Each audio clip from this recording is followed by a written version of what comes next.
ಶಿವಾಯ ಗುರವೇ ನಮಃ. ಶ್ರೀಮಾತ್ರೇ ನಮಃ. ವಿಶ್ವೇಶಂ ಮಾಧವಂ ರುಂಡಿಂ ದಂಡಪಾಣಿಂಚ ಭೈರವಂ ವಂದೇ ಕಾಶೀಂ ಗುಹಾಂ ಗಂಗಾಂ ಭವಾನೀಂ ಮಣಿಕರ್ಣಿಕಾಂ. ಶ್ರೀಮಾತ್ರೇ ನಮಃ. ಇವತ್ತೊಂದು ವಿಶೇಷವಾದ ಒಂದು ಸಮಾಚಾರವನ್ನು ತಮಗೆ ಹೇಳಲಿಕ್ಕೆ ಬಂದಿದ್ದೇನೆ. ಇದು ಏನು ಅಂದರೆ ಕಾಶಿ ಯಾತ್ರೆ. ಸಾಮಾನ್ಯವಾಗಿ ಎಲ್ಲರೂ ಕಾಶಿಗೆ ಹೋಗಿ ಬರ್ತಾರೆ. ಇದು ಯಾವ ಥರದ್ದು ಅಂದರೆ ಕಾಶಿ ವಿಶೇಷ ಸಾಧನಾ ಯಾತ್ರೆ ಅಂತ. ಕಾಶಿಯಲ್ಲಿ 9 ದಿವಸ ತಂಗೋದು, ಅಲ್ಲೇ ಇರ್ತಕ್ಕಂಥದ್ದು. ಅದಾದ ಮೇಲೆ ಪ್ರಯಾಗರಾಜು, ಅಯೋಧ್ಯ ನೋಡಿಕೊಂಡು ಕಾಶಿಯಲ್ಲಿ 9 ದಿವಸ ಇದ್ದು ಅಲ್ಲಿಂದ ಬರೋದು. ಅಲ್ಲಿ ಏನು ಸಾಧನೆ ಮಾಡ್ತೀವಿ ಅಂದರೆ, ಸಾಮಾನ್ಯವಾಗಿ ಹೋಗೋದಾದರೆ ಸುಮ್ಮನೆ ಹೋಗಿ ಅಲ್ಲಿರ್ತಕ್ಕಂಥ ಕಾಲಭೈರೇಶ್ವರ ದೇವಸ್ಥಾನ, ಅನ್ನಪೂರ್ಣೇಶ್ವರಿ ದೇವಸ್ಥಾನ ಮುಂತಾದವು ನೋಡಿಕೊಂಡು ಗಂಗಾ ಒಂದು ಆರತಿ ನೋಡಿಕೊಂಡು ಬರುವಂಥದ್ದು ವಾಡಿಕೆ ಇದೆ ಮುಖ್ಯವಾಗಿ ಅಂಥೇಳಿ. ಇಲ್ಲಿ ವಿಶೇಷ ಏನು ಅಂದರೆ, ಈ ವಾರಣಾಸಿಯಲ್ಲಿ 12 ದ್ವಾದಶ ಆದಿತ್ಯಗಳಿದ್ದಾರೆ. ಅವು ಒಂದೊಂದು ವಿಶೇಷವಾದ ಫಲವನ್ನು ಕೊಡ್ತಕ್ಕಂಥದ್ದು. ಲೋಲಾರ್ಕ ಆದಿತ್ಯ ಅಂತ ಇದೆ. ಅಲ್ಲಿ ಹೋದರೆ ಏನಾಗುತ್ತೆ ಅಂದರೆ, ನಮ್ಮ ಹಿಂದಿನ ಜನ್ಮಗಳಲ್ಲಿ ಮಾಡಿರ್ತಕ್ಕಂಥ ಎಲ್ಲ ಪಾಪಗಳು ಕೂಡ ನಾಶ ಆಗ್ತವೆ. ಈ ಥರ ಒಂದು ಕ್ಷೇತ್ರ ದರ್ಶನದ ಒಂದು ಮಹಿಮೆ ಇರ್ತದೆ. ಆಮೇಲೆ ವಿಮಲಾದಿತ್ಯ ಅಂತ ಇದೆ. ಎಲ್ಲ ಕುಷ್ಠರೋಗಗಳು, ಚರ್ಮವ್ಯಾಧಿಗಳು ಏನಾದರೂ ಇದ್ದರೆ ಅವೆಲ್ಲವೂ ಕೂಡ ಕ್ಲಿಯರ್ ಆಗ್ತವೆ.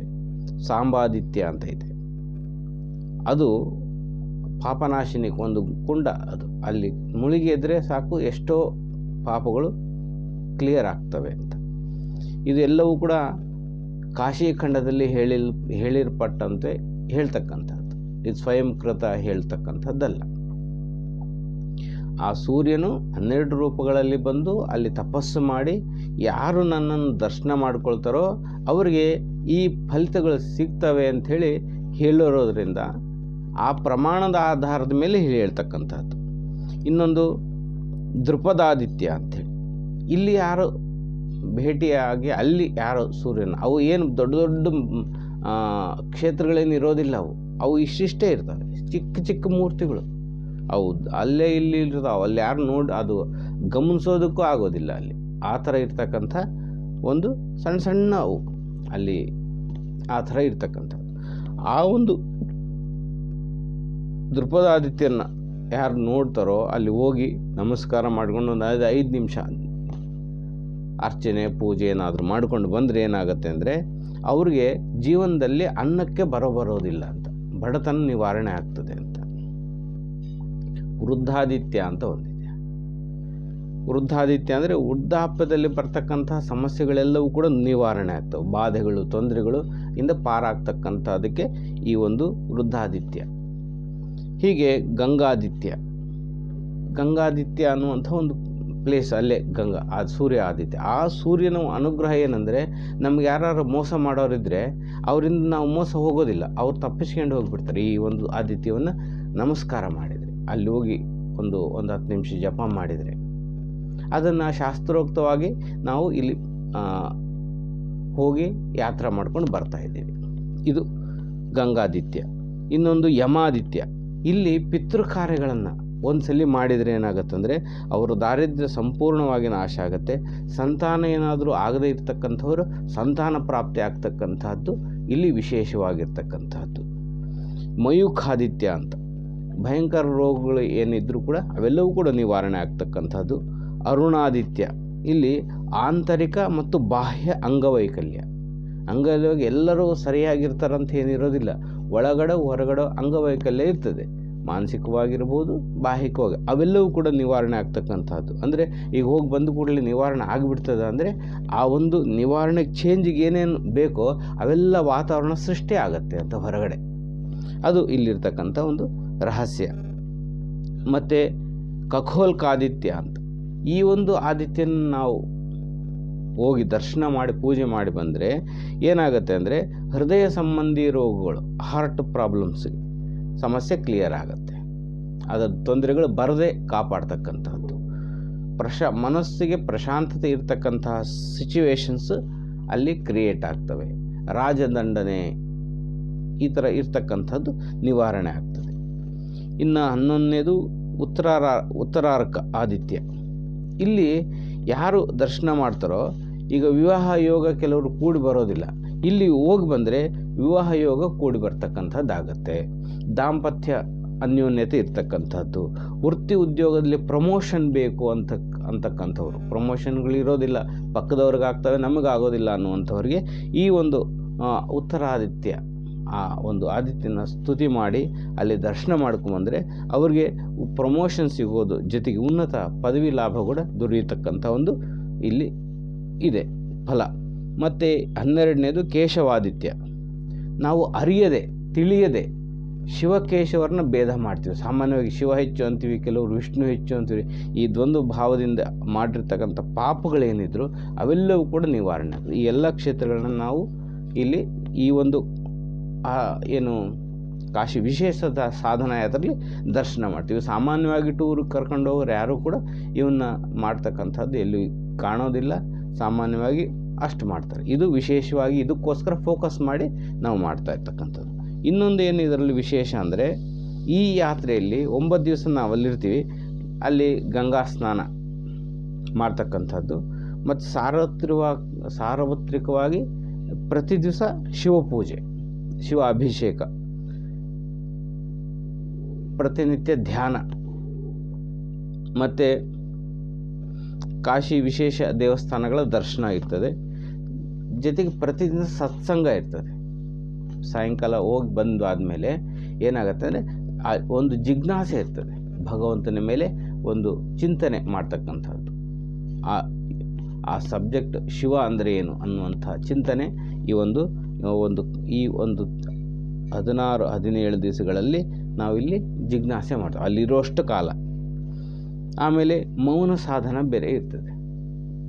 2 ಡೇಸ್ ಅಥವಾ 1 ಡೇ ಫುಲ್ ಸಂಪೂರ್ಣವಾಗಿ ಮೌನ ಇರೋದು ಹೇಗೆ, ಈ ಬಾಯಿಂದ ಮೌನ ಇರೋದು ಒಂದು, ಮನಸ್ಸಿನಿಂದ ಕೂಡ ಈ ಮೌನ ಇರೋದು ಹೆಂಗೆ ಅನ್ನೋದನ್ನ ಅಲ್ಲಿ ನಾವು ಹೇಳ್ಕೊಡ್ತೀವಿ. ಹೀಗೆ ಸಾಮೂಹಿಕ ಹೋಮ ಇರ್ತದೆ. ಈ ಥರ ಒಂದು ಅವಕಾಶ ಇರ್ತದೆ. ಇದು 17 ದಿವಸಗಳ ಪ್ರಯಾಣ ಇರ್ತದೆ. ಹೋಗಿ ಬರ್ತಕ್ಕಂಥ ಟೋಟಲ್ 17 ದಿವಸ ಇರ್ತೀವಿ. 17ನೇ ದಿವಸಕ್ಕೆ ನಮ್ಮ ಊರಲ್ಲಿ ನಾವು ಇರ್ತೀವಿ. ಸೀದಾ ಬೆಂಗಳೂರಿಂದ ದುರ್ಗ ವಯ ಮಾರ್ಗವಾಗಿ ನಾವು ಕಾಶಿಗೆ ಹೊರಡ್ತಕ್ಕಂಥದ್ದು. ಇದು ದ್ವಿತೀಯ ಶ್ರೇಣಿ ಸ್ಲೀಪರ್ ಕ್ಲಾಸ್ನಲ್ಲಿ ಪ್ರಯಾಣ ಇರ್ತದೆ. ಈಗ ಕೆಲವರಿಗೆ 17 ದಿವಸಗಳ ಕಾಲ ಬರೋಕ್ಕಾಗೋದಿಲ್ಲ. ಇದು ನೋಡಲಿಕ್ಕೆ ಬಹಳಷ್ಟು ಚೆನ್ನಾಗಿದೆ, ಆದರೆ ಬರಬೇಕು ಅನ್ನೋಂಥವ್ರಿಗೆ ಅದು ಒಂದು ಅವಕಾಶ, ಒಂದು ಆಲೋಚನೆ ಏನು ಮಾಡಿದ್ದೀವಿ ಅಂದರೆ, ಈಗ 2 ಭಾಗ ಮಾಡಿದ್ವಿ. 17 ದಿವಸ ಬರ್ತಕ್ಕಂಥವ್ರಿಗೆ ಸಮಯಾವಕಾಶ ಇರ್ತದೆ, ಕೆಲವ್ರಿಗೆ ಇರೋದಿಲ್ಲ. ಅಂಥವ್ರಿಗೆ ಈ ಎಲ್ಲ ಕ್ಷೇತ್ರ ದರ್ಶನ ಆಗೋದ್ರ ಜೊತೆಗೆ ನಿಮಗೆ ದರ್ಶನ ಮಾಡ್ಕೊಂಡು ನಿಮ್ಮನ್ನು ಬೀಳ್ಕೊಟ್ಬಿಡ್ತೀವಿ. ಅಲ್ಲಿಗೆ 7, 8, 9 ದಿವಸ ಪ್ರಯಾಣ ಆಗುತ್ತೆ ನಿಮ್ಮದು ಟೋಟಲ್. ಅದಕ್ಕೆ 9 ದಿವಸ ಬರುವಂಥವ್ರಿಗೆ ಒಂದು ಬೇರೆ ಬ್ಯಾಚ್ ಇರ್ತದೆ. ಈ 16 ದಿವಸ 17 ದಿವಸ ಬರ್ತಕ್ಕಂಥವ್ರಿಗೆ ಒಂದು, ಎಲ್ಲರೂ ಒಟ್ಟಿಗೆ ಹೋಗೋದು. 9 ದಿವಸ ಆದಮೇಲೆ ನೀವು 7 ದಿವಸ ಮುಗಿದ ಮೇಲೆ 8ನೇ ದಿವಸಕ್ಕೆ ನೀವು ಟ್ರೈನಿಗೆ ಹತ್ತೀರಿ. 9ನೇ ದಿವಸಕ್ಕೆ 7ನೇ ದಿವಸಕ್ಕೆ ಹತ್ತೀರಿ. 9ನೇ ದಿವಸಕ್ಕೆ ನೀವು ನಿಮ್ಮ ಒಂದು ಪ್ಲೇಸನ್ನು ಸೇರಿಕೊಳ್ತೀರಿ. ಈ ಥರ ಒಂದು ಕೂಡ ಆಲೋಚನೆ ಇದೆ. 2ಕ್ಕೂ ಅವಕಾಶ ಇದೆ. ಅಲ್ಲಿ ಇಷ್ಟೆಲ್ಲ ನೋಡ್ತೀವಿ. ಧ್ಯಾನ, ಮೌನ, ಈ ಸಾಧನೆ, ಈ ಪ್ರವಚನ ಇವೆಲ್ಲ ಇರ್ತಾವಲ್ಲ, ಈ 16 ದಿವಸ ಏನಿರ್ತಾವೆ, 9 ದಿವಸ ಅಲ್ಲಿ ವಾಸ ಮಾಡ್ತೀವಲ್ಲ, ಅವ್ರಿಗೆ ಮಾತ್ರ ಇದೊಂದು ಅವಕಾಶ ಇರ್ತದೆ. ಇವಿಷ್ಟೆಲ್ಲ ಸಂಪೂರ್ಣ ಒಂದು ಫಲ.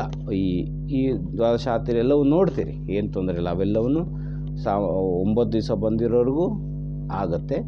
ಮತ್ತು 16 ದಿವಸ ಏನು ಪ್ರಯಾಣ ಇರ್ತದಲ್ಲ ಅದಕ್ಕೂ ಕೂಡ ಆಗತ್ತೆ. ವಿಶೇಷ ಏನಂದರೆ, ಇನ್ನು ಉಳಿಕಿದ್ದೆ ಅಂತ ಅಲ್ಲಿ ನಿಂತ್ಕೊಂಡು ಧ್ಯಾನ ಮಾಡೋದು. ವಿಶೇಷ ಏನಂದರೆ, ಕಾಶಿಯಲ್ಲಿ ಒಂದು ಸರಿ ನಮಃ ಶಿವಾಯ ಅಂದರೆ 1,00,000 ಸಾರಿ ನೀವು ನಮಃ ಶಿವಾಯ ಅಂದಂಗೆ. ನಾವು ಎಷ್ಟು ಜಪ ಮಾಡಿದರೆ ಅಷ್ಟು 1,00,000 ಸಾರಿ ನಾವು ಜಪ ಮಾಡಿದಂಗೆ. ಅದೊಂದೇ ಅಲ್ಲ, ಇನ್ನೊಂದು ಬೋನಸ್ ಒಂದಿದೆ. ಒಂದ್ಸಲಿ ಬೈದರೆ 1,00,000 ಸಾರಿ ಬೈದಂಗೆ. ಎರಡೂ ಈಕ್ವಲ್ ಇರ್ತವೆ, ಒಳ್ಳೆಯದು ಈಕ್ವಲ್ ಅಷ್ಟೇ ಇರ್ತೈತೆ, ಕೆಟ್ಟದ್ದು ಭಾಳಷ್ಟು ಜನ ಹೋಗ್ತಾರೆ. ಕಾಶಿಗೆ ಹೋದ ಕೂಡಲೇ ಒಂದು ಸಮಸ್ಯೆ ಉಂಟಾಗುತ್ತೆ. ಅಲ್ಲಿ ಕಾಲಭೈರವನ ಒಂದು ಇರೋದೇ ಹಾಗೆ, ಅಲ್ಲಿ ಹೋದ ಕೂಡಲೇ ಏನೋ ಒಂದು ಸಮಸ್ಯೆ ಕ್ರಿಯೇಟ್ ಮಾಡ್ತಾನೆ. ಅಲ್ಲಿ ಇರಿಸ್ಕೊಳಂಗಿಲ್ಲ, ಯಾಕಂದರೆ ಪುಣ್ಯ ಸಂಪಾದನೆ ಕಲಿಯುಗದಲ್ಲಿ ಪಾಪ ಕ್ಲಿಯರ್ ಆಗಬೇಕಂದ್ರೆ ಕಾಶಿಗೆ ಹೋಗಬೇಕು ಅಂತ. ಕಾಶಿಲಿದ್ದರೆ ಪಾಪ ಕ್ಲಿಯರ್ ಆಗುತ್ತೆ, ನೆಗೆಟಿವ್ ಎಲ್ಲವೂ ಕ್ಲಿಯರ್ ಆಗ್ತದೆ. ಅದಕ್ಕೋಸ್ಕರ ಕಾಶಿ ಇದ್ದಾಗ ಅಲ್ಲಿಂದ ಇರಿಸಬಾರ್ದು ಅಂಥೇಳಿ ಆ ಕಾಲಭೈರವನ ಒಂದು ಇದು ಏನು ಅಂದರೆ ಅವ್ರು ಅಲ್ಲಿಂದ ಹೊರಡಿಸ್ಬಿಡ್ತಾರೆ. ಫಸ್ಟ್ ಇರೋದಂಗೆಲ್ಲ ಏನೋ ಒಂದು ಕಳ್ಕೊಳ್ಳೋದು ಅಥವಾ ಇನ್ನೊಂದು ಮನಸ್ತಾಪನ ಏನೋ ಒಂದಾಗಿ ಜಗಳ ಆಗಿ ಅಲ್ಲಿ ಭಾಳಷ್ಟು ಉಳಿಯೋದಿಲ್ಲ. ಉಳಿಬೇಕಂದ್ರೂ ಭಾಳಷ್ಟು ಅನುಗ್ರಹ ಬೇಕು. ಆ ಅನುಗ್ರಹ ತಕ್ಕಂಥ ಮಂತ್ರ ಸಾಧನ ನಾವು ಈ ರಿಸರ್ವೇಷನ್ ಆದಮೇಲೆ ಅಲ್ಲಿಂದ ಕಂಟಿನ್ಯೂ ಒಂದು 50 ದಿವಸ ನಾವು ಇಲ್ಲಿ ಸಾಧನೆ ಮಾಡೋದು ಇರ್ತದೆ. ಅದನ್ನು ಹೇಗೆ ಅಂತ ನಾವು ಆನ್ಲೈನ್ ಮೂಲಕ ಮಾಡ್ತೀವಿ. ಅದ್ರ ಜೊತೆಗೆ ಇನ್ನೊಂದು ಧ್ಯಾನ ಕ್ಲಾಸ್ ಕೂಡ ಇರ್ತದೆ, ಅದು ಉಚಿತವಾಗಿ ಇರ್ತದೆ. ಈ 2 ತಿಂಗಳ ಕಾಲ, ಸ್ವಲ್ಪ ಹೆಚ್ಚು ಕಡಿಮೆ 2 ತಿಂಗಳ ಕಾಲ ಧ್ಯಾನ ಕ್ಲಾಸ್ ನಾವು ರಿಸರ್ವೇಷನ್ ಮಾಡಿದಾಗ ಮತ್ತು ಹೋಗೋದಕ್ಕಿಂತ ಒಂದು 3-4 ದಿವಸ ಮುಂಚಿತವರೆಗೂ, ಯಾಕಂದ್ರೆ ಡೈಲಿ ಪ್ರತಿ ದಿವಸ ನಾವು ಆನ್ಲೈನಲ್ಲಿ ಭೇಟಿ ಆಗ್ತಾ ಇರ್ತೀವಿ. ಈ ಥರ ಒಂದು ಇರ್ತಕ್ಕಂಥ ಒಂದು ಅವಕಾಶ ಇದೆ. ಮತ್ತು ಇದರಿಂದ ಲಾಭ ಏನು ಅಂದರೆ, ಈ ಧ್ಯಾನ ಮಾಡ್ತೀವಿ ಅದರಿಂದ ಏನು ಲಾಭ ಆಗುತ್ತೆ ಅಂದರೆ, ಇಲ್ಲಿ ಧ್ಯಾನಾಭ್ಯಾಸ ಇದರ ನೀವೇನು ಸಂಕಲ್ಪ ಮಾಡ್ತಾ ಅವು ಸಿದ್ಧಿ ಆಗುತ್ತೆ. ಮಾನಸಿಕ ಖಿನ್ನತೆ, ಮಾನಸಿಕ ಪ್ರಸನ್ನತೆ, ಮಾನಸಿಕ ಸಮಸ್ಯೆಗಳು ನಿವಾರಣೆ ಆಗ್ತವೆ. ಆರೋಗ್ಯ ಸುಧಾರಣೆ ಆಗ್ತದೆ, ಆರ್ಥಿಕವಾಗಿ ಸುಧಾರಣೆ ಆಗ್ತದೆ, ಉದ್ಯೋಗದಲ್ಲಿ ಪ್ರಗತಿ ಆಗ್ತದೆ, ಡಿಪ್ರೆಷನ್, ಮನಸ್ಸಿಗೆ ತೊಂದರೆ ಅವೆಲ್ಲವೂ ನಿವಾರಣೆ ಆಗ್ತವೆ. ಇನ್ನು ಮುಂತಾದ ಪ್ರಯೋಜನಗಳು ನಿಮಗೇನು ಬೇಕೋ ಅವೆಲ್ಲವೂ ಸಿಗತಕ್ಕಂಥ ಒಂದು ಧ್ಯಾನ ಅಭ್ಯಾಸ ಪ್ರತಿ ದಿವಸ ಇರ್ತದೆ. 8:30ಯಿಂದ 9:00ವರೆಗೂ ಯಾವ ಬುಕ್ ಮಾಡ್ತೀರಿ, ಮಾಡಿದ ಮೇಲೆ ನಾವೇನು ಹೊರಡೋದು, ಇದು ಮೇ 14ನೇ ತಾರೀಕಿಗೆ ಹೊರಡ್ತಾ ಇದ್ದೀವಿ. ಮೇ 14 ಅಂದರೆ ಅಷ್ಟರೊಳಗೆ ನಾವು ಮಾರ್ಚ್ 5ರೊಳಗೆ ನಾವು ಬುಕ್ ಮಾಡಬೇಕು. 5ರಿಂದ 10ನೇ ತಾರೀಕು ಮಾರ್ಚಿಂದ ಧ್ಯಾನ ಪ್ರಾರಂಭ ಆಗುತ್ತೆ. ನೆಕ್ಸ್ಟ್ 10ನೇ ತಾರೀಕುವರೆಗೂ ಸುಮಾರು ಒಂದು 2 ತಿಂಗಳ ಕಾಲ ಧ್ಯಾನ ಪ್ರಾಕ್ಟೀಸ್ ಇರ್ತದೆ. ಪ್ರತಿದಿನ ಧ್ಯಾನ, ಮತ್ತು ಧ್ಯಾನ ಒಂದೇ ಇರೋದಿಲ್ಲ, ಜೊತೆಗೆ ಒಂದು ಸಬ್ಜೆಕ್ಟ್ ಇರ್ತದೆ. ದಿವಸ ಒಂದು ಹೊಸ ವಿಷಯನ ಕಲಿತಾ ಇರ್ತೀವಿ. ಅದರ ಮೂಲಕ ನಮಗೆ ಅಲ್ಲಿ ಹೋಗಿ ಇದ್ದಾಗ ಇರ್ತಕ್ಕಂಥ ಹೋಗಿರೋರಿಗೂ ಈ ಧ್ಯಾನ ಅಭ್ಯಾಸ ಮಾಡಿ ಹೋಗೋರು ಭಾಳಷ್ಟು ವ್ಯತ್ಯಾಸ ಆಗುತ್ತೆ. ಮನಸ್ಸನ್ನು ಪ್ರಶಾಂತ ಮಾಡ್ಕೊಳ್ಳೋದು ಹೇಗಿರೋದು ಅನ್ನೋದ್ರೆಲ್ಲ ಇಲ್ಲಿ ಪ್ರಾಕ್ಟೀಸ್ 2 months ಪ್ರಾಕ್ಟೀಸ್ ಇರ್ತದೆ. ಇದು ವಿಶೇಷವಾಗಿರ್ತಕ್ಕಂಥ ಒಂದು ಇದರ ಬಗ್ಗೆ ಹೆಚ್ಚಿನ ಮಾಹಿತಿಗಾಗಿ ನೀವು ನಮಗೆ ಸಂಪರ್ಕಿಸಿದರೆ ನಮ್ಮ ಫೋನ್ ಮೂಲಕ ನಿಮಗೆ ಅದರ ವಾಟ್ಸಪ್ ಮೂಲಕ ಅದರ ಡೀಟೇಲ್ಸನ್ನು ಕಳಿಸ್ಕೊಡ್ತೀವಿ. ನಂಬರ್ ತೊಗೊಳ್ರಿ, 9844707017 9844707017 ಈ ನಂಬರ್ಗೆ ವಾಟ್ಸಪ್ ಮಾಡಿದರೆ ನಿಮ್ಗೆ ಅದು ಪ್ಯಾಂಪ್ಲೆಟನ್ನು ನಾನು ನಿಮಗೆ ಹಾಕ್ತೀನಿ. ಮತ್ತು ನಿಮಗೆ ಇದರ ಬಗ್ಗೆ ಏನು ಅನ್ನಿಸ್ತು ನಿಮಗೆ ಕೇಳಿದ್ದಕ್ಕೆ, ಅದರ ಬಗ್ಗೆ ನಿಮ್ಮ ಅಭಿಪ್ರಾಯವನ್ನು ಕಾಮೆಂಟಲ್ಲಿ ತಿಳಿಸಿ. Thank you. ಶಿವಾಯ ಗುರುವೇ ನಮಃ. ಶ್ರೀಮಾತ್ರೆ ನಮಃ.